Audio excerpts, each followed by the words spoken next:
दे दें, जिसके कारण हम अपना प्लांट को आइसोलेट कर सके, जैसे कोरोना टाइम में इंसान को आइसोलेट किया गया था सर। वही टोमेटो स्टेटिन जीन को ऑल्टर करके हम 20% तक मिल्क का प्रोडक्शन को इंक्रीज कर सकते हैं। तो यहाँ पे एथेनॉल प्रोडक्शन को दिखाए हैं। एथेनॉल प्रोडक्शन आपको जो है इडियोनोला सेकेंसिस, ये सर प्लास्टिक को डिग्रेड करने का कैपेसिटी रखता है। हम लोग मेनली जीनोम एडिटिंग या तो CRISPR-Cas9 से करते हैं या जिंक फिंगर न्यूक्लियस से करते हैं। इससे क्या करता है कि इसमें जो न्यूट्रिशन वैल्यू कमी है या फिर कभी ये जो हमारा जो मेज है ये कभी अच्छे से दाने नहीं देते हैं, तो इसका क्या रीज़न है, या फिर उसका जो हरापन है वो अच्छे से नहीं आ रहा है, तो हम चिप्स के वैल्यू से इस कंप्यूटर पे हम उसके स्क्रीन पे उसका क्या बीमारी है, क्या डिफिशियंसी है, वो हम देख सकते हैं। केमिकल फर्टिलाइजर के कारण बीमार हो जाते हैं। इस ट्रेन का नाम कैंसर एक्सप्रेस रखा गया क्योंकि इसमें धान का वो गलने लगता है या फिर मर जाता है, जो कि राजेंद्र श्वेता में होता था। तस्वीर वाला क्यों कर रहा है?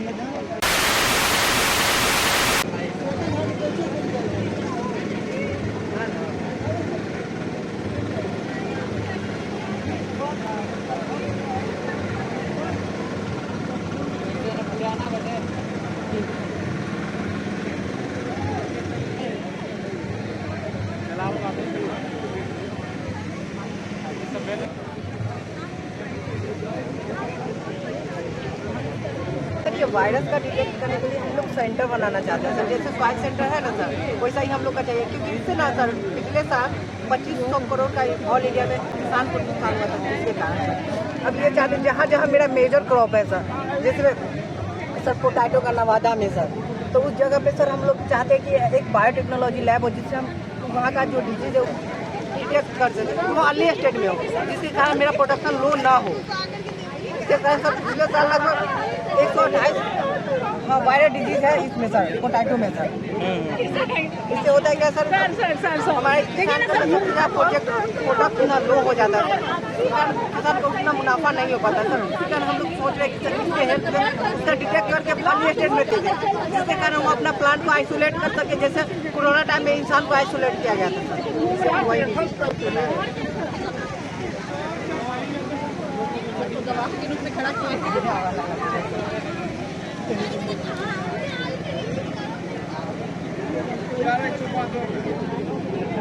बालाजी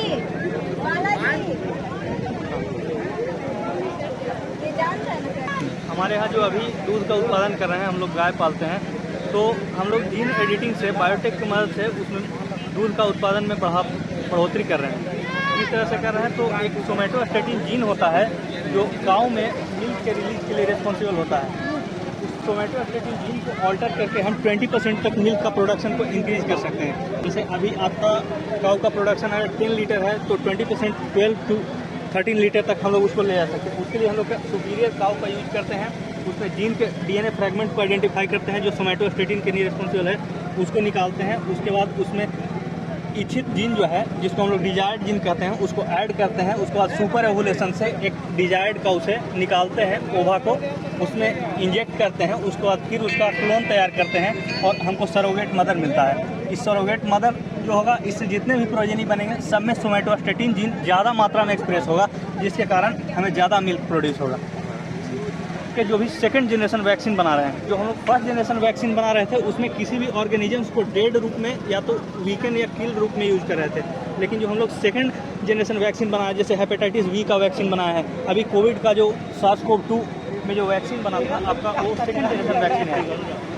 इसमें हम लोग DNA के फ्रैगमेंट को, नॉट पूरे माइक्रोब को नहीं यूज करके उसके DNA के उस फ्रैगमेंट को यूज करते हैं जो कि ऑर्गेनिज्म में जाने पर अपने आप को एक्सप्रेस कर सकता है और फिर से वो वायरस बना सकता है। तो इससे हमारा वैक्सीन कम समय में, जैसे कोविड आया था तो कितना कम समय में, जबकि कितना बीमारी का वैक्सीन, पोलियो का वैक्सीन बनने में बहुत दिन लग गया था। तो यही सेकंड जनरेशन वैक्सीन को हम लोग दिखाए हैं कि बायोटेक का यूज करके हम लोग कम समय में सेकंड जनरेशन वैक्सीन इस्तेमाल कर सकते हैं, जो कि बॉडी पर लेस हार्म है, लेस साइड इफेक्ट है, लेकिन मोर फायदा है सर। एग्रीकल्चर जो हमारे पास एग्रीकल्चर फार्म है, उससे जो भी वेस्ट निकलता है उसका हम लोग 2-3 यूज कर सकते हैं। हम लोग यहाँ पे एथेनॉल प्रोडक्शन को दिखाए हैं। एथेनॉल प्रोडक्शन, आपको पता होगा कि अभी पेट्रोल में 10% एथेनॉल का ब्लेंडिंग किया गया है, जिससे हमारे पेट्रोल का जो कॉस्ट है वो नीचे आ गया है, क्योंकि हम लोग दूसरे देशों पर निर्भर हैं। तो अभी हम लोग फ्लेक्स इंजन बना रहे हैं। क्योंकि अभी जो इंजन है उसमें अगर 20% से ज़्यादा मिक्स कर देंगे एथनॉल तो नहीं चल पाएगा। तो फ्लेक्स इंजन वैसा इंजन है जिसमें अगर 100% या 80% एथनॉल भी लगाएंगे फिर भी वो काम कर सकता है। जैसे ब्राज़ील वगैरह जो देश हैं वहाँ पे फ्लेक्स इंजन अभी भी चल रहा है। इंडिया में अभी फ्लेक्स इंजन पर डेवलप कर रहे हैं। हर एक ऑटोमोटिव कंपनी को ये कॉन्सेप्ट दिया गया है कि आप फ्लेक्स इंजन डेवलप करिए जिससे एथनॉल पे भी चल पाए, जिस तरह से पेट्रोल डीजल पे चलता है एथनॉल पे भी। यानी सर बायो प्लास्टिक मैनेजमेंट को लेकर प्रोजेक्ट बना है। ये जो है इडियोनोलस सेकेंसिस, ये सर प्लास्टिक को डिग्रेड करने का कैपेसिटी रखता है। ये हमारे सिंगल यूज प्लास्टिक को डिग्रेड कर देता है। ये मोस्टली वाटर से पाया जाता है, इसलिए इसमें पोर्स हैं सर। और ये सब वेस्टेज है जो ये निकाला है, ये सर देखिए पॉलीमर्स है। ये नॉर्मल बायोलॉजिकल डिग्रेडेशन है। पॉलीमर्स हुआ, उससे फिर डिग्रेड हुआ, फिर बायोलॉजिकल डिग्रेडेशन हुआ, एंजाइम सिक्रेट हुआ, से फिर डिपॉलीमरेज बना, फिर TCS साइकिल के अंदर में गया और माइक्रोमर पहले बना, उसके बाद मोनोमर। और ये सर रेशम कीट है, सिल्क बॉम, जिसके द्वारा हमें बायोप्लास्टिक्स मिलता है, कॉटन मिलता है, जिससे हम प्लास्टिक प्रोडक्ट्स को रिप्लेस करते हैं, जो एनवायरनमेंट के लिए बहुत फायदेमंद है। और ये क्योंकि ये सर बायोप्लास्टिक है तो ऑर्गेनिक रिसाइकलिंग है, आपको बार बार रिसाइकिल करने की ज़रूरत नहीं है, खुद से रिसाइकिल हो जाएगा। और प्रोडक्ट्स है सर बायोप्लास्टिक का, जिनको हम लोग को उपयोग करें डेली यूज में, तो हम लोग इन्वायरमेंट को सर कंजर्व कर सकते हैं और प्लास्टिक के यूज से बच सकते हैं। ये सब बायोटेक्नोलॉजी में, मतलब जैव प्रौद्योगिकी में, इसके द्वारा हम कोई भी जीन जो रहता है ना, उसमें कुछ क्वालिटी हमको चाहिए या नहीं चाहिए, उसको हम लोग एडिटिंग, मतलब उसको हटा के हम लोग दूसरा जीन डाल सकते हैं। तो यही टेक्निक है जीनोम एडिटिंग। एडिट मतलब उसको बदल, चेंज अल्टर करना अल्टर प्रोसेस जो भी है, प्रोसेस यूज करते हैं हम लोग मेनली जीनोम एडिटिंग, या तो CRISPR-Cas9 से करते हैं या जिंक फिंगर न्यूक्लियस से करते हैं। तो ये सब टेक्निक से हम लोग एडिट करके जो रिक्वायर्ड जीन है उसको डाल देते हैं और वो कैरेक्टर हम लोग को मिल जाता है। ठीक है, तो उसी का प्रोसेस दिखाया है ये कि कैसे वो ये DNA लेवल पे, मतलब मॉलिक्यूल लेवल पे ये काम हो रहा है। देखो सेल में हम लोग का न्यूक्लियस होता है, न्यूक्लियस में DNA होता है, वो DNA लेवल पे ये काम हो रहा है के तौर पे वहाँ दिखाया है, जो कि हमारा जीन को काट देता है। और ये जो है ना, ये गाइड RNA, वो अपना सीक्वेंस देखेगा कि कहाँ उसका सिमिलैरिटी है, वो देख लिया, Cas9 जो है वो उसको काट देगा, काट के फिर उसमें जो हम लोगों को डालना है फ्रैगमेंट वो डाल देगा और फिर उसको मतलब हो गया, वो कंस्ट्रक्ट बन गया, तो हम लोग को वो क्वालिटी मिल जाएगी। ये जो है नैनो बायोटेक्नोलॉजी पे आधारित है। नैनो टेक्नोलॉजी का यहाँ मेन क्या है कि नैनो बायोटेक्नोलॉजी के आधार पे हम एग्रीकल्चर फील्ड में क्या योगदान दे सकते हैं, उसके आधारित पे है। तो यहाँ देखिए, यहाँ चिप्स लगा हुआ है पौधे में, वहाँ चिप्स लगा हुआ है उस साइड। वो चिप्स से क्या करता है कि इसमें जो न्यूट्रिशन वैल्यू कमी है, या फिर कभी ये जो हमारा जो मेज है ये कभी अच्छे से दाने नहीं देते हैं, तो इसका क्या रीज़न है, या फिर उसका जो हरापन है वो अच्छे से नहीं आ रहा है, तो हम चिप्स के वैल्यू से इस कंप्यूटर पे हम उसके स्क्रीन पे उसका क्या बीमारी है, क्या डिफिशियंसी है, वो हम देख सकते हैं। उसके बाद क्या होता है, देखने के बाद उसको जो दवाई देना होता है उसके आधार पे हम उसको दवाई दे देते हैं। ये हम नैनो फर्टिलाइजर के बारे में बोलते हैं। जैसे हम लोग यूरिया का यूज़ करते हैं, तो यूरिया अगर 1 एकड़ में करते हैं तो लगभग 2 बोरा लग जाता है। 2 बोरा लगने का मतलब है 100 kg। लेकिन अगर हम नैनो पोटास का यूज़ करते हैं तो ये 200 से 500 मिलीलीटर तक में क्या होता है कि ये मतलब एक डब्बे में, जैसे ये 1 डब्बा हो गया तो हम 1 एकड़ कर सकते हैं, 1 डब्बे में 1 एकड़ कर सकते हैं। और इससे क्यों करेंगे, ये इसका भी फायदा होता है क्योंकि अगर हम यूरिया का यूज़ करते हैं ना तो वो 46 न्यूट्रिशन वैल्यू है, लेकिन अगर हम इसका करते हैं तो 80% जाता है, 80%। और इसका जो मेन क्या होता है कि मजदूरी भी नहीं लगती है, आसानी भी होती है ले जाने में। उधर उसके बाद इधर आ जाता है कि नैनो पेस्टिसाइड हो गया, कीड़ा मकोड़ा जो लग जाता है पौधे में, तो जिसके कारण क्या होता है कि हमारा जो पत्ता है वो सब सड़ने गलने लग जाता है, पीलापन आ जाता है। और तो नैनो पेस्टिसाइड सॉलिड फॉर्म में भी होते हैं, लिक्विड फॉर्म में भी होते हैं, तो जिसके कारण हम नैनो पेस्टिसाइड यूज़ करके इसका जो बीमारी है उसको हम दूर कर सकते हैं।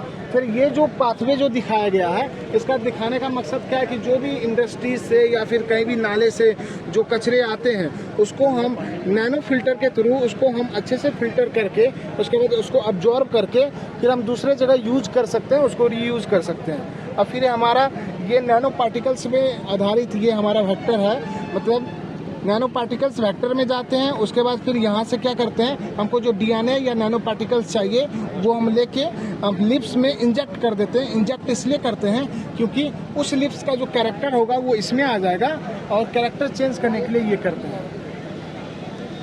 तो ये हो गया हमारा। ये हम लोग का बायोपेस्टिसाइड के ऊपर बना हुआ है। इसमें हम लोग वो पारंपरिक खेती दिखाते थे जहाँ पे उपज बहुत अच्छा होता है, लेकिन धीरे धीरे हम लोग का मिट्टी की जो फर्टिलिटी रहती है वो कम होती गई, तो हम लोग केमिकल फर्टिलाइज़र की तरफ शिफ्ट किए। तो हम लोग को बहुत अच्छा वो मिला यहाँ पे केमिकल फर्टिलाइज़र से। लेकिन क्या होता है कि कुछ समय बाद वो बंजर हो जाता है ज़मीन, उसकी फर्टिलिटी कम हो जाती है। तो अगर हम लोग जैव कीटनाशक बायोपेस्टिसाइड पे अगर शिफ्ट करते हैं तो वो ज़्यादा अच्छा रहेगा हम लोग के लिए। तो ये हम लोग बायोपेस्टिसाइड का पूरा फार्म सोचिए यहाँ पे, और वो हम लोग का इंडस्ट्री है यहाँ पे। इस इंडस्ट्री में पहला यूनिट है फर्मेंटर का। फर्मेंटर में हम लोग जो न्यूट्रिएंट मीडिया और बैक्टीरिया जो रहता है, अच्छे बैक्टीरिया, एरोबिक बैक्टीरिया हम लोग उसमें इंसर्ट करते हैं। वहाँ से वो बैक्टीरिया आगे जाएंगे इनोकुलेशन चैम्बर में। इनोकुलेशन चैम्बर में वो कुछ देर इनोकुलेट हो जाएंगे ऑप्टिमम टेम्परेचर पे। फिर वो सब अलग अलग सेंट्रीफ्यूज और सेटलिंग टैंक में जाएंगे, वहाँ पे वो सेटल हो जाएंगे। वहाँ से हम लोग अपने जो पेस्टिसाइड है, जैसे हम लोग का बायो यूरिया आता है, बायो आर्सेनिक आता है, ये सब को हम लोग अलग कर देते हैं और इससे हम लोग जैविक खेती करते हैं। और ये हम लोग का कैंसर एक्सप्रेस है। कहा जाता है कि भटिंडा और बीकानेर के बीच में केमिकल फर्टिलाइजर्स के कारण बीमार हो जाते हैं। इस ट्रेन का नाम कैंसर एक्सप्रेस रखा गया क्योंकि इसमें बहुत ज़्यादा पेशेंट्स जाते हैं, ट्रैवल करते हैं। इसीलिए तो हम लोग एक ये दिखाना चाहें कि कम से कम लोग इसके बहाने बायो पेस्टिसाइड पर स्विच करें। और वो हॉस्पिटल है क्योंकि केमिकल फर्टिलाइजर से नुकसान होता है। और वो एक छोटा सा हम लोग का गाँव का एरिया, जैसे कि जो वहाँ से कुछ जैसे फार्म के वेस्ट आ गए वो इसमें आ जाएंगे, या फिर यहाँ के कुछ जो दिखाने के लिए हम लोग वहाँ पे फार्म दिखाए हैं। और ये हम लोग का पॉन्ड सिस्टम है जहाँ पे हम लोग एल्गल बूम दिखाना चाहें कि केमिकल फर्टिलाइजर का जो वेस्ट जाता है पानी में, उसी कारण पानी भी खराब होगा हमारा। Thank you. ये मॉडल है प्लांट बायोटेक का। इसमें एक एग्जांपल दे रहे हैं हम गोल्डन राइस का कि कैसे हम ट्रांसजेनिक प्लांट बना सकते हैं। लेकिन इसका एक डीमेरिट है कि हमारे इंडिया में बहुत नहीं होता है, लेकिन एक ही प्लांट है ट्रांसजेनिक जो कि बीटी कॉटन। वैसे ही हमारे सबौर में मार्केट सिस्टम सिलेक्शन के द्वारा 2 तरह का वैरायटी डेवलप किया गया है। इसका फायदा ये है कि जब बाढ़ आता है तो पानी जम जाता है, जिसके कारण क्या होता है कि जितना भी वैरायटी है धान का वो गलने लगता है या फिर मर जाता है, जो कि राजेंद्र श्वेता में होता था। लेकिन हम क्या किए कि हम 2 वैरायटी तैयार किए कि जो बाढ़ भी आ जाए या कितना भी पानी पड़े फिर भी ग्रो करेगा और अपना ईल्ड देगा ही देगा।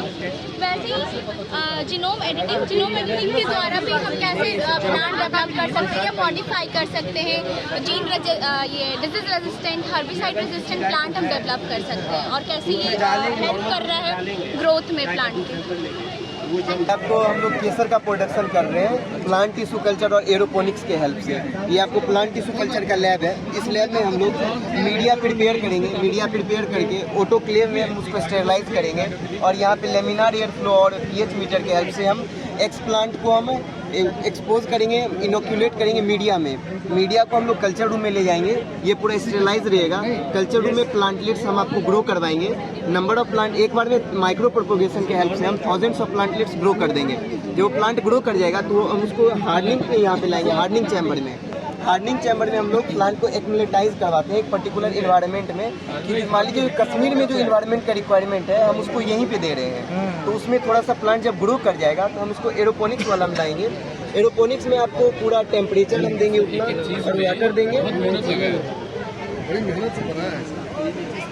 कल्चर और एरोपोनिक्स के हेल्प से बिहार में ऑल ओवर इंडिया में हम कहीं भी कर सकते हैं। कैसे हम लोग सर सबसे पहले वर्किंग टेबल को हम लोग मीडिया प्रिपेयर करेंगे, उसको ऑटोक्लेव करेंगे। ऑटोक्लेव करने के बाद सर हम इनोक्यूलेट करेंगे लेमिनार एयर फ्लो में। उसके बाद सर हम उसको कल्चर रूम में ले जाएंगे। कल्चर रूम में माइक्रो प्रोपोगेशन के हेल्प से थाउजेंड्स ऑफ प्लांटलेट्स रेडी कर लेंगे। उसके बाद सर हम उसको यहाँ पे हार्डनिंग यूनिट में लाएंगे। हार्डनिंग यूनिट में सर हम बेसिकली एक्युमुलेटाइज करवा रहे हैं। कश्मीर में जैसा इन्वायरमेंट रहता है वैसा हम यहाँ पे प्लांट को धीरे धीरे दे रहे हैं। उसके बाद सर यहाँ पे जब प्लांट पूरा ग्रो कर जाएगा तो उसको एरोपोनिक्स वाला यूनिट में लाएंगे। क्लोजली पैक यूनिट, जो भी टेम्परेचर कश्मीर में जरूरत पड़ता है वो हम यहाँ पे इसको देंगे। कश्मीर वाला क्यों दे रहे हैं? क्योंकि सर केसर का ज्यादा प्रोडक्शन सर कश्मीर में होता है 90% से ज्यादा। केसर की बात कर रहे हैं? हाँ सर, केसर का सर। इनको जानते हो? एक ही पाल सर। ये टिश्यू कल्चर का मतलब वीडियो में वन का फादर टाइप ऑफ केसर कहाँ का होता है? केसर सर कश्मीर का है। कल्चर का केसर कहाँ आप लोग प्रोड्यूस करते हैं? पता नहीं होगा। टिश्यू कल्चर का सर एक अभी फिलहाल में इस टेक्निक से सर पुणे में प्रोडक्शन हो रहा है इसका। जैसे पुणे में जो प्रोडक्शन है वो मेनली प्लांट एग्रीकल्चर बेस्ड नहीं, वो एरोपोनिक्स पे सर है। वो लोग भी बीज परचेज करते हैं, तो बीज परचेज कश्मीर से करते हैं और बीज परचेज करके अच्छा खासा अमाउंट चल जाता है। हम लोग जो प्लांट एग्रीकल्चर जो हम लोग जो करना चाहते हैं, तो हम लोग को बीज की खरीदने की रिक्वायरमेंट ही नहीं है। हम लोग बस एक टिश्यू से हम लोग लाखों सैकड़ों प्लांट्स बना सकते हैं। टिश्यू कल्चर हो गया। माइक्रो प्रोपोगेशन से लार्ज कल्चर हो हाँ, यहाँ तक टिश्यू कल्चर है। केसर की बात कर रहे हो ना अभी? हाँ सर। केसर को किस पार्ट को लेकर हम लोग करते हैं? क्या चीज़ करते हैं जिससे कि हम प्रोपागेट करते कौन हैं? सर कौन उसमें कम से कम बनाते चले जाते हैं। हाँ सर यस इसको सर, कम से कम नहीं, जरूरी नहीं कि कम से हम लोग नेचुरली सर कम से कम ही होता है, कम ही उसका बीज है, क्योंकि नया जो प्लांट निकलेगा कम से ही निकलेगा। और हम वैसे लोग- सर हम उसका एक्सप्लांट भी ले सकते हैं। तो जो कौन भी का ही उसका एक्सप्लांट लेगा? वही तो कौन नहीं करता है? सर कौन कौन का प्रोडक्शन इसमें होता है जिसको ढेर सारा कॉम बना के बाहर लगाता है। इसका स्टार्टिंग मटेरियल कुछ होता है और चीज़ होता है। वो क्या था सर? कैसा फ्लावर होता है इसका? वो सर क्या था उसको मालूम नहीं है। सर इसी टाइप का होता है। पता है, चार पत्तियाँ होती है उसकी। पर्पल टाइप का सर थोड़ा होता है। पर्पल और व्हाइटिश होता है। रेट जान रहे हो? हाँ सर। रेट कैसे बाजार में बिकता है? सर इसका 1 ग्राम का दाम रहता है 399। ये बताओ, ये जो अपना आर्टिफिशियल में बना रहे हो डॉक्टर साहब, इसका मतलब टेम्परेचर पर है।